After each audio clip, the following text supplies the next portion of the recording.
శాస్త్రులు పరిసయ్యులు క్రీస్తు నిమిత్తం వచ్చేటువంటి శ్రమలను ఇష్టపడ్డారా, వద్దనుకున్నారా?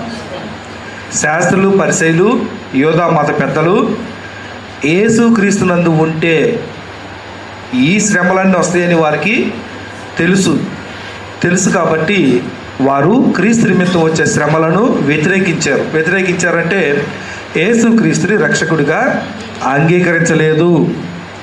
మరి మనం అంగీకరించామా?